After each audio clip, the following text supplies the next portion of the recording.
Hello everyone, welcome to Abhit Shiksha. This is class 9 social science and since tumalukor half yearly exams ahi ase, so ami eta MCQ series loi ahisu. So today we are going to try a few MCQs on the chapter Advent of the Europeans into India. So let's begin. Okay. Next, first question to all. Name the Portuguese sailor who reached the Cape of Good Hope situated in the southernmost corner of South Africa.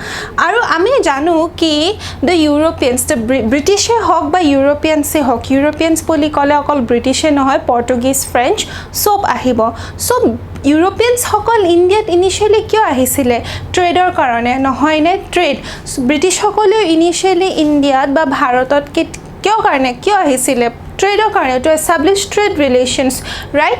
Tar pisot he teoluke politically power gain koribo try korisil and they were successful in doing so. So initially teoluke trade relations establish kora motive loe ahisile. Pisole lahe lahe British hokole all over India political rule, administrative rule start korile, right? So British hokol ahar agote British hokole mane sea voyages initially matire ekhon country par hikhon country ba ekhon continent par hikhon continent tole joa no hoisil panire goisil sea voyage. Okay, sea voyage. So Portuguese hokole নতুন নতুন country discover কৰিছিল, নতুন নতুন জায়গা ডিসকভাৰ কৰিছিলে, তেওঁলোকে সাগৰেৰে যায় and নতুন নতুন ল্যান্ড নতুন নতুন জায়গা ডিসকভাৰ কৰিছিল।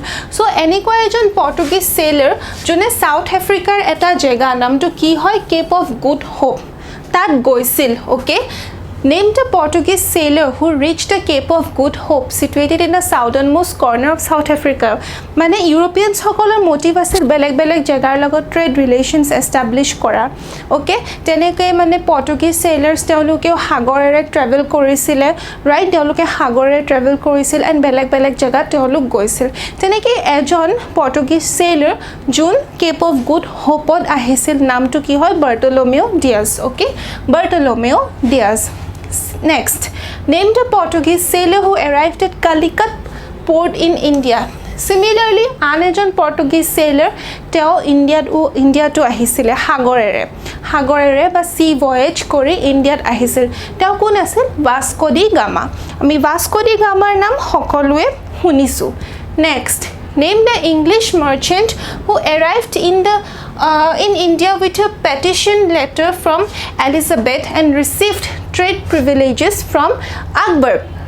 So Portuguese hokol to ahisile trade relations establish koriboloi hoine Portuguese hokole hagore travel kori beleg beleg jagat goisil teneke Vasco da Gama India ahisil. Similarly Portuguese hokolor nisina koi British hokoleo hagorere beleg beleg prithibir beleg beleg jagat travel korisil, prithibir beleg beleg jagat travel korisil. So British hokole India to ahisile because India was a rich, India is a country rich in minerals, rich in spices. No, India is a rich country in it's a country rich in its soil, rich in fauna and flora, raw materials are both rich hoy. So a Europeans hokole Portuguese hokole hok British hokole hok teoluke India logot trade relations establish koribole bahut chesta korisil. So eniko ejon British officer বা British officer no British merchant Jack Queen Elizabeth he pothaisil trade relations establish koribole কাৰ ওচৰত পঠাইছিল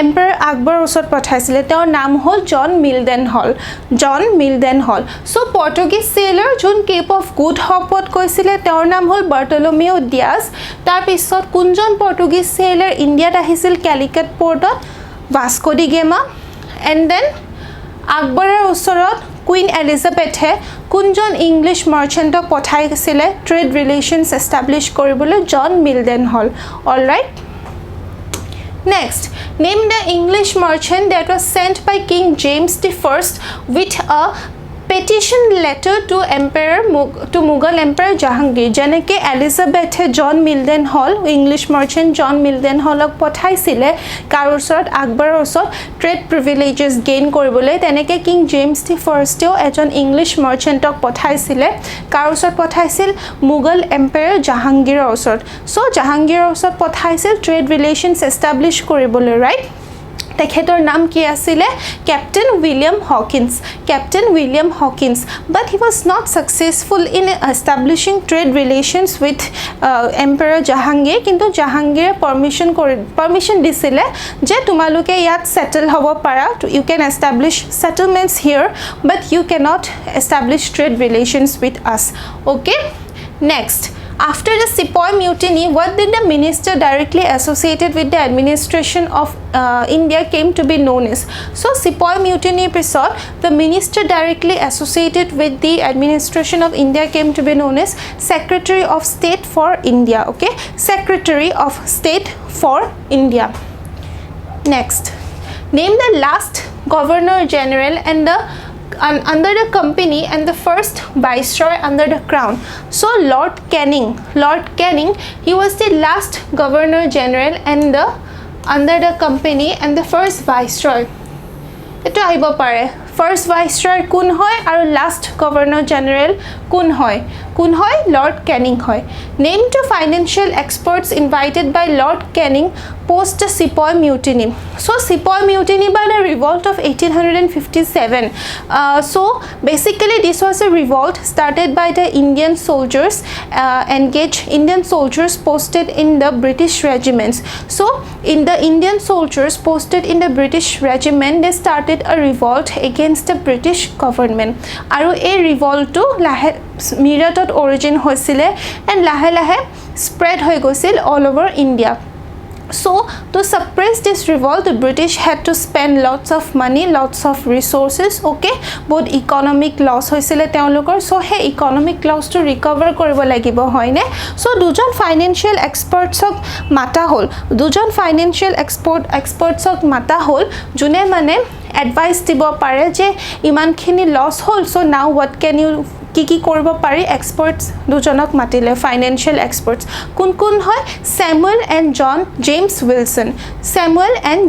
Wilson okay James Wilson আৰু Samuel next Name the English surgeon who accompanied John Sherman. So as an John Sherman as an English merchant hoy teoko pothwa hoisile India trade privileges establish koribole trade relations establish koribole so etia loke na beleg dhonor English merchants ok pothwa hoisile hoine to gain trade privileges but trade relations establish koribole similarly John Sherman ko pothwa hoisile aru teok as an English surgeon e accompany korisile okay tor নাম কি হয় William Hamilton alright William Hamilton next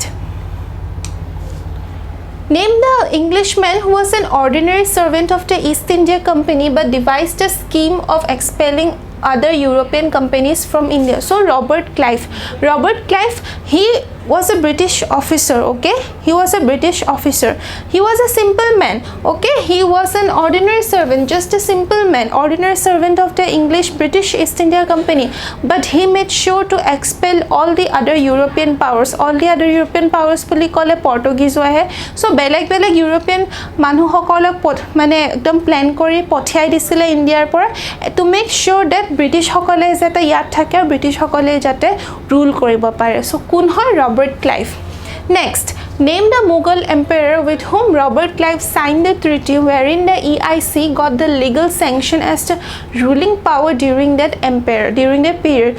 So Mughal Emperor Shah Alamor logot Robert Clive ekhon treaty sign korile according to which the legal authority the political authority of Bengal, Bihar and Orissa was transferred to the British okay so kar logot Mughal Emperor Shah Alamor logot alright when was the Indian Councils Act passed so the Indian Councils Act was passed in the year 1861 ketia 1861 so after the Sepoy Mutiny this act was passed name the Indians who got a place in the Central Legislative Assembly for the first time so Sepoy Mutiny pisot notun administration form kora hoisile under the Government of India Act so after the Sepoy Mutiny that took place in 1857 Government of India Act or under ekhon notun administration form kora hoisile alright aru he administration khonor members British e asile so etia educated Indians bilak olop dissatisfied asile because teolukok include kora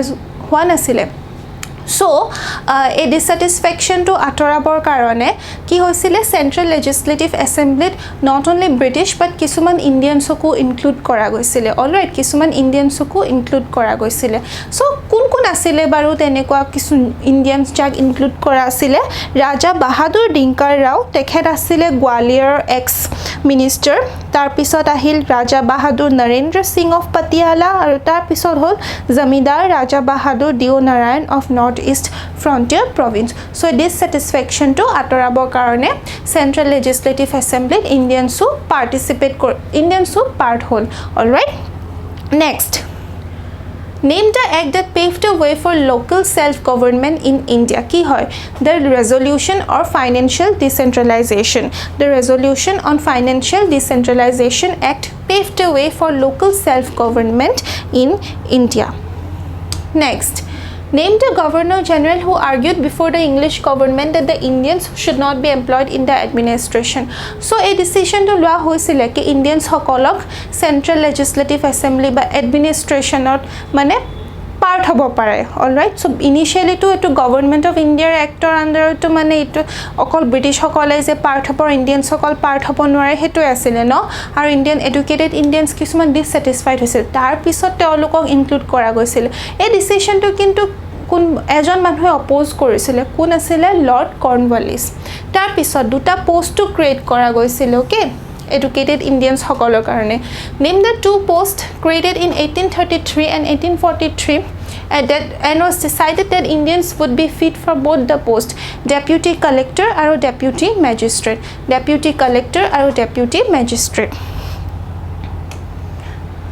Name the act that gave directions to hold competitive examinations for civil service. The Act of 1853. The Act of 1853 initially okol British hokole competitive civil services or part asile alright. Tar pisot decision loa hol je ite Indians hokole competitive exams ot bohibo paribo aru civil services ot post gain koribo paribo. So the first Indian who got a civil service post in 1864 কোন আছিল Satyendranath Tagore alright Satyendranath Tagore so with this I wind up today's lecture today's MCQ series আমি হুনকালে নতুন চ্যাপ্টাৰত MCQs লৈ আহিম till then thank you